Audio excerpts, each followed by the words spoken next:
Everyone, Matt Williamson here. This episode is brought to you by Live Casino. Check them out. You know what time it is? It's time for football and time to jump into the action at FanDuel Sportsbook and lounge at Live Casino. Bet on your favorite teams at our self-service kiosks and sit back and watch the players duke it out on the field on our massive 40-foot video wall. Bet, watch, and win at Live Casino Pittsburgh, Route 30 at the Westmoreland Mall. Gambling problem? Call 1-800-GAMBLER. Usually on Wednesdays during the season, we preview the upcoming opponent with some general stuff. I'm going to take a little detour, though, today because, first of all, the Bengals are a team the Steelers have already played, and they're very familiar. I do have all my usual information, but I'm still putting that all together, and we'll dig in heavy on that tomorrow. But something I meant to do last week, or just during the buys in general, was a big picture podcast here and let all of you know about the upcoming free agents for this class. And Steelers just won. It's not exactly time to be talking, big picture thinking. Should they resign this guy? Should they resign that guy? But I want you guys to know the names whose contracts are expiring just so you can look at them in a different light for the second half of the season. Because really, they're all auditioning for the Steelers and other teams. Or is that somebody you'd consider bringing back, or only if the deal's right, or is it a priority, or who cares? Get good riddance, And remember, Omar Khan is now the GM of the team, who is a cap guy. I mean, it's a little hard to tell, but they're going to be very, I don't know how to say this, because Omar's done a great job of the cap for a while and has been in charge of it and has done a great job. But maybe there's a different way of spending. A cap guy in charge, I think, is just an interesting wrinkle. Kevin's been doing it forever, and now it's Omar, and he has a cap background. I'll just leave it at that, I guess. So a couple things, big picture here, is I just pulled up all the numbers. As it stands right now, November 15th, the Steelers have $19 million in cap space for next year, which was lower than I remembered, to be honest with you, but they've reworked some deals and stuff like that. That's about middle of the pack. However, they still have $5 million this year that I'm sure they'll use a little bit here and there, but they can roll that over to next year. That brings you to 24.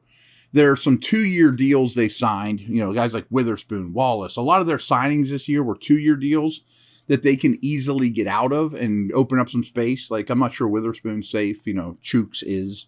What do you do with Trubisky? Things like that. But not breaking down all those individually. But you'll make some space with some of those guys you decide not to pick up the second year. I also think there's some obvious restructures in place to open up more cap space. Cam Hayward absolutely comes to mind as well. But I'm not going to get that far in the weeds. As of right now, they have 36 players under contract for next year. And some of those might not even make the team. I mean, some of those are 6th-round picks that are fighting for jobs. But that's still a pretty good number because the core is in place. And a huge reason for that, is, and a huge reason why they're down to 19 for next year in terms of available cap space as it stands right now, is they re-signed Watt, they re-signed Deontay, they re-signed Minka. That's phenomenal. You guys can fight about, they gave Deontay too much money, whatever. But those 3 core players aren't going anywhere. And as you'll see when I go down this list, there really isn't someone coming up that just stands out in terms of, boy, he's going to be tough to resign. And, oh, by the way, you have a rookie quarterback contract. I mean, that kind of goes without saying. So they have 36 guys under contract. And for the most part, they're basically the right 36. So let's go through the 22 upcoming free agents. Now, that sounds like a lot. That's close to half a roster. 22 guys are going to be a free agent? Yeah, but that doesn't mean 31 other teams are going to be beating down the door of these 22 players. I mean, this is a normal offseason in terms of number of players ready to hit free agency. Some of them will be lucky to get a contract at all. And when you go through those names, you can easily say, they're not going to miss that guy. Or, boy, no one's going to give him anything. You can bring him back at a cheaper deal or the same deal. Or what happened to Terrell Edmonds this past offseason? Goes, hits free agency, starter, doesn't get anything he loves, bring him back. So it doesn't mean you have to fight the world for these guys the day free agency opens and overpay them to bring them back. I think that goes without saying. So I went to Spot Track, pulled up the Steelers UFAs for next year. And the way that they have this, listed is what their average contract is for 2022. So at the top of the list is Larry Ogunjobi. Well, his average contract's $8 million a year. I mean, most teams have guys that are $12 million, $15 million, $20 million hitting the market. So, if he's your biggest ticket item based on what they've made, because a lot of these guys are coming off rookie deals as well, and they haven't made a lot. And fortunately and unfortunately, they don't have someone coming off a rookie deal, namely, Devin Bush, that was highly drafted and far exceeded expectations and is going to break the bank. But Ogunjobi, some of these will just brush off super fast. I'm interested. He's not a slam dunk to bring back for me. I certainly am interested. If you know me by now, more linemen, the better. I think that he should be in the mix. The dollars have to be right. Certainly goes without saying, but with him as much as anyone, I want to see how the second half of the season goes. How does Cam Hayward hold up? But I also think one of your high picks, and you can't have everything in the draft, might be the next Cam Hayward, which does that leave room for Ogunjobi? You know what I mean? I lean towards yes, because there's a name on here that I probably would move on from that we'll get to. Mason Rudolph is a free agent. And the other thing I meant to say before we start getting into names is it probably won't apply this year, but the comp formula is important here too. And the reason it probably won't apply for this offseason is my hunch is, and you'll probably like the sounds of this, the Steelers will bring in more value than they lose. So Mason Rudolph's a perfect example. Like, are they going to bring back Mason Rudolph? The only way I see them bringing back Mason Rudolph is if someone offers you a 4th-round pick for Trubisky and you make Rudolph the 2. And actually, I think that's a great idea. I just don't know if someone's offering you a 4th or a 3rd or whatever for Trubisky, but it's possible. Someone could look at him as the stopgap. Then you call Rudolph back up, say, hey, we love you as a 2. You know the system. Won't make a ton. I mean, right now he's making $5 million, which isn't bad at all for a backup that you trust. And if you can get a pick out of it and dump Trubisky's salary, and I don't mean that Trubisky needs to go. That's not what I'm saying. He's a bum. Get rid of him. I want to bring him back. But if I can open up a big chunk of cap space, a reasonable chunk of cap space with Trubisky's money, as well as get a mid-round pick for him and call Mason, I don't think you lose much. You gain more. So that would be my situation with Rudolph. But why I brought him up for comp pick stuff is quarterbacks make money. I mean, if he's on the open market, this might shock some of you, but he might get $8 million on a 3-year deal as a long-term backup to whoever drafts Bryce Young. You know what I mean? Something like that. And that's good for the Steelers. You want the guys to leave. The bottom line is you want the guys to leave to sign huge contracts. Like Jesse James left, and I know some people, that was a couple years ago, people were like, man, you got to bring back Jesse James. He's a local guy. Well, the Lions overpaid him, and in the end, you got a comp pick for him. You won that deal. Again, I bet they bring in more than they lose, but letting some of these guys go can pay off comp pick-wise as well. So that's a factor. Ogunjobi's a big maybe, leaning towards yes. Rudolph is only if Trubisky's not in the mix. We'll be back and buzz through the rest of this list. I think you'd be pretty encouraged, because if I would have been around last year doing this or the year before, been a lot scarier than this group. They're really set up well.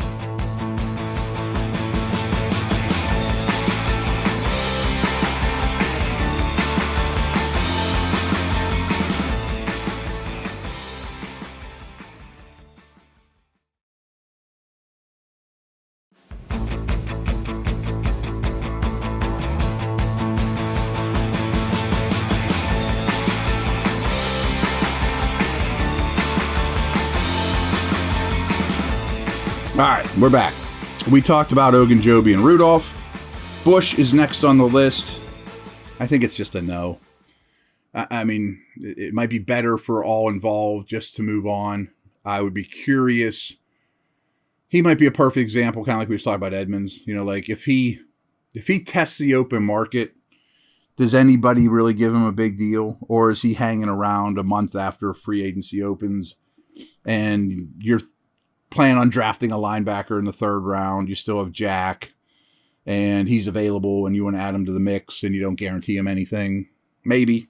The fact that you overspent for him in the draft doesn't matter at this point. I mean, it's a sunk cost, such as life. That looks like a miss. But his second half of the season could change my mind. I'd be shocked if it does, to be very honest with you. Not that he stinks. It's just I want better there. Am I going to give him a contract? Probably not as a starter, as an answer. I'd like better there. Probably my biggest priority there's 2 that come to mind. Actually, there's 3, and they're all guys in the secondary that I would like to bring back, and I have high hopes for. It's Cam Sutton. He's only 27 years old. He can do a lot of things for you. I think that's a piece of the secondary you just want to have. You have some cap space. You don't have to have somebody you like that's smart, that you groomed, leave. He could play some safety if he had to, but that's not why you're signing him. He's an outside corner. He's a slot corner. He has some leadership to him. That's somebody that usually there's a handful of dudes that as soon as the season ends, before free agency opens, are your priorities. You start talking to them before they hit the open market. I think Sutton is probably my first call in terms of, we want you to be a Steeler, and I don't know why he wouldn't. Derek Watt is next on the list. I understand his brother's here. I don't know if you guys understand that he is a phenomenal special teams player. If you give him another $3 million-ish, that's kind of the going rate for core top 20 special teams players. Like that's what Matt Williamson made when he went to Buffalo, 3 to 5-ish in that neighborhood. I'm cool with it. What I'd like to see before making a final answer on that, and again, none of these are final. We got a lot more football to play. Does the fullback usage ramp up a little bit with Claypool out? We talked about this yesterday. How did they replace Claypool? Well, they replaced him with like 4 different dudes. And is Watt going to be one of those? Are we going to see a little more fullback involved in the offense? If so, I'm cool with giving him a similar deal. I know some of you saw Derek Watt's the most expensive guy on the offense. Well, that's kind of fiction cap numbers, to be honest with you. Doesn't mean he's making the most. He has had the biggest cap hit there for a while. But he has value, mostly on special teams. I don't put a lot of weight into, let's keep him and brother together. That's not really how the league works. But if JJ called and said, hey, I got 2 more years, why don't I play for 50% of what I'm worth, and the 3 of us all roll down the road together, I'm cool with that. Hey, all right. Jesse Davis. You guys might be like, who the heck's Jesse Davis again? That's the guard they got from the Dolphins. I know nothing more about him now than I did then. I would think you're adding something, probably 2 people to the line to get rid of the Jesse Davises of the world. If you listen to me at all, you're going to know this is an easy one. Tyson Alualu, I think the time to get on with your life's work, Tyson. I think Adams is fine as a nose, but another big body that isn't currently on the team probably is going to be on the wish list, not Alualu. Thanks for your service. It was great, but this year is just not good enough. No reason to think that's going to change. Marcus Allen is a free agent. Honestly, bye. I'm a little shocked he's lasted this long. I get that he's a very good special teamer. They will not put him on the defense. I think that's all I'll say on Allen. I just don't see any value in keeping Allen, to be honest with you. Off you go. An easy one. Edmonds is another one I'm certainly interested in. Would you love a Derwin James at strong safety? Sure. I think Edmonds has done enough, though, that he's in that Sutton category of, let's talk after the year, 2 or 3 year deal. And you tried this last year, and maybe you don't want to go down that road again. Maybe it wasn't a great experience for you. You seem happy here. We like you. You like us. You fit the defense. Compliment Minka well. Not going to break the bank for you, but we'll give you a raise. I'm cool with that. Spillane. You guys know I'm rough on Spillane. Can you afford to lose Bush and Spillane? Yeah, you can afford to. I mean, you might need Mark Robinson to step up or somebody else, some other guy. They like Spillane more than I do. I mean, that's obvious. He played every snap last week. Kind of blows me away, but there were injuries at play as well. I don't really want Spillane, but he's a good special teamer. If they can keep him off the defense and break in case of emergency at linebacker, fine. I can't see him getting a big offer at all. I mean, can you give him $3 million and bring him back? Maybe. Probably the same is true for Malik Reed, free agent. He's another one I'm going to call incomplete. We saw a lot of him with Watt out, and it didn't exactly scream you have to bring him back. But if he's in the rotation, I've heard many people, and I don't disagree with it, that you better invest in another edge because you can't always count on Watt being healthy. And Highsmith's going to be a free agent one of these days soon. And, maybe your second round pick should be an edge. And then if Reed's your 4, you're in really good shape. If he's your 3, questionable. I mean, but I still want to see more, but we have seen a lot. And it wasn't been screaming, you got to bring him back. Chris Wormley's another one. He's fine. But if you're going to invest in Ogunjobi, I think Wormley and Alualu are just gone. If Ogunjobi prices himself out, I could see a 1-year deal for Wormley. Same role. Hopefully a little less snaps. He's your 4th or 5th guy in the rotation. He's fine, but so be it, And the last one I really want to address that I think you need to bring back as well, and we haven't seen much of them yet, is KZ. But if you could invest in KZ, Edmonds, and Sutton, you're in pretty good shape. I mean, I think you I guess that's mixed feelings because it's not like secondary's been outstanding, Williamson. We're going to bring the exact one back? Kind of. We haven't seen KZ yet. I'm also planning on drafting a corner really high. I don't want to draft a safety high. I want to bring back KZ, Edmonds, and Minka. So he's somebody I would give money. But again, let's not, one game and what you saw of him before he was in a Steeler uniform is what I'm basing that off of. So we'll see. Maybe he falls on his face. But I'm a fan of KZ. I loved the pick when they made it. Trenton Scott is an offensive lineman. Adios. Carl Joseph's been with this team. He's like a cockroach that won't die. Adios. Probably would have some interest in bringing back Miles Boykin on a 1-year deal. He played about 15 snaps this past week. If he's still in that neighborhood and making plays and continues to be a really, really good special teamer, he can be my 5th receiver. And he's a hard worker. He blocks. So, yeah, again, these aren't high-priority dudes. Jameer Jones is another one. He's my 4th outside linebacker and great special teamer. If he wants to do that again at the same contract, maybe give him 10% more or something like that. Cool. Benny Snell, I know you guys are going, that's an easy one. Get rid of him. That's probably the answer. It probably is. His only value is special teams. Again, if he wants to sign a league minimum deal to run down on kickoffs for you again, okay. And if disaster happens and he has to be a running back, okay.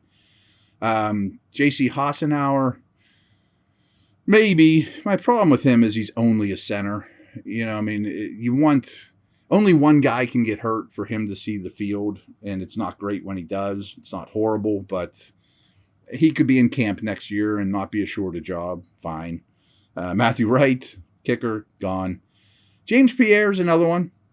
Especially if you lose Sutton, he may have more value to the Steelers than he does other teams. He's proving to be an NFL player, if not better than that. Maybe a 3rd corner in the scheme of the corner landscape. So I would keep him within arm's distance, or maybe he's even somebody that you just sign right away and is happy to make some money. You got to think like these guys think a little bit in that. By NFL standards, not by mine, your standards, he hasn't really made any money. And he's played a lot of football. If you give him a deal before the market breaks with a little signing bonus, the Pierre family's dancing in the streets because they got a nice chunk in the bank account. You get him cheap. He's your 4th corner. Maybe your 1st-round pick doesn't work out. You can live with him. I'd like to see him in camp or in the mix next year. And he's guaranteed a roster spot basically, but he's not guaranteed anything else. And here's the last one for me on the list, and I don't know what to do about him. And I'm not even sure that the rest of the season is going to tell the story. But Zach Gentry, he's not going to make anything in the open market, so he'd be easy to bring back, obviously. I just think that, I think I mentioned this yesterday, that the more I see him out there, the more I think defenses are happy when you put him out there. But there is value to a quality double tight end set, and him and Hayward are really not in the same position. I mean, they're both tight ends, but they're very different. And you do want a blocker. Is he good enough? I guess. I mean, some of these dudes that we just talked about the last 5 minutes are, yeah, I'll settle for him. You know, like I like Pierre better than that. But I think Gentry's closer to the Snells and Jamar Jones and Miles Boykins than he certainly is the Cam Suttons of the world, or even a Pierre, you know. So if he left, so be it. You can easily find something like that. Tight ends get a little more on the open market than you'd think. Even guys like this, I mentioned Jesse James. He's in that neighborhood, I guess. But he just offers so little as a receiver.